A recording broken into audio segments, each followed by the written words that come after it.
Pagi itu, di Cilacap, matahari bersinar hangat dan angin berembus lembut dari arah sawah. Dari dapur, Terdengar suara Mak memanggil Darmini untuk membantu membersihkan rumah karena seluruh keluarga besar akan berkumpul. Darmini paham benar bahwa yang dimaksud adalah kedatangan kakaknya yang sukses di Bandung, Mas Rudi, seorang pengusaha mie terkenal yang setiap lebaran selalu mudik bersama keluarganya.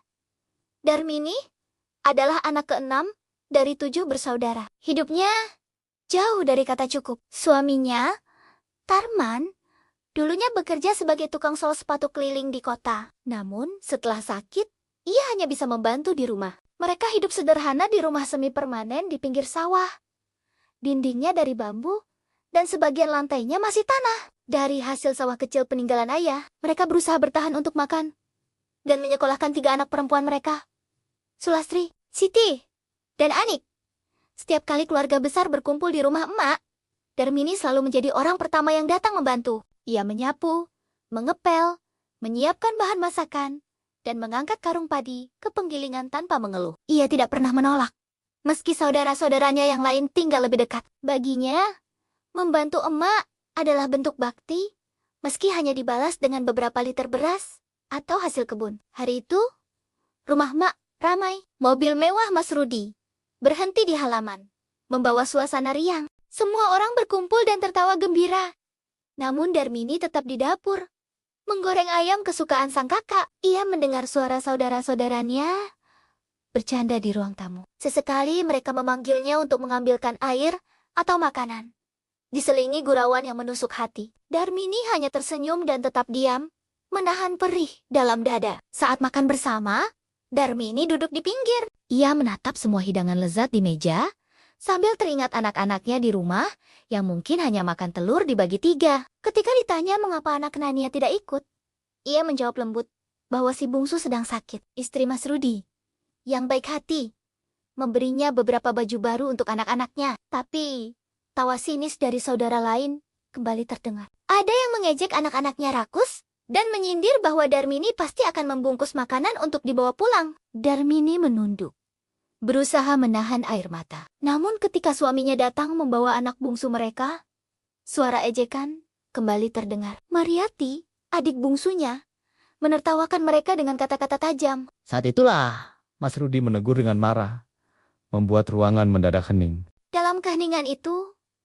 Darmini berdiri perlahan, mendekati emak, dan bersimpuh di hadapan semua orang. Dengan suara bergetar, ia meminta maaf. Ia merasa malu karena dianggap menyusahkan keluarga. Suaminya menatapnya dengan mata sembab, lalu berkata pelan bahwa mereka memang orang miskin.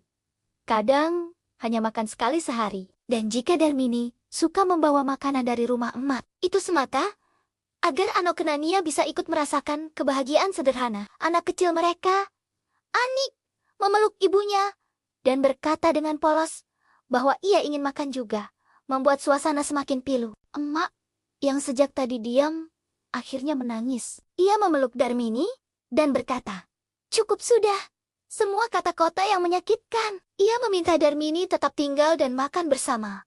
Namun Darmini hanya mencium tangan emak dan berpamitan. Ia berjalan pulang bersama suaminya dan anak kecil mereka di bawah cahaya senja. Air matanya jatuh satu persatu di jalanan tanah yang lembab. Di perjalanan itu, Darmini menatap langit dan berdoa lirih. Ia memohon kekuatan agar tetap sabar menghadapi hidup yang keras. Ia sadar, yang paling menyakitkan bukanlah kemiskinan, tapi luka yang datang dari orang-orang terdekat. Namun, di balik tangisnya, tersimpan hati yang kuat dan iman yang dalam. Ia yakin bahwa Tuhan selalu memeluk hamba yang bersabar. Sejak hari itu, Darmini tak lagi menangis karena hinaan. Ia belajar bahwa kasih tidak selalu datang dari darah yang sama, tetapi dari keikhlasan dan cinta tanpa pamrih. Dalam kesederhanaannya, ia tetap bersyukur dan mendidik anak Nania menjadi pribadi yang jujur, sabar, dan berani menghadapi hidup. Pesan moral: keluarga bukan tempat untuk saling menjatuhkan, tetapi tempat untuk saling menopang dan memahami. Kasih sejati tak diukur dari kekayaan, melainkan dari ketulusan hati yang tak mengenal pamrih. Dongeng Hikmah Nusantara.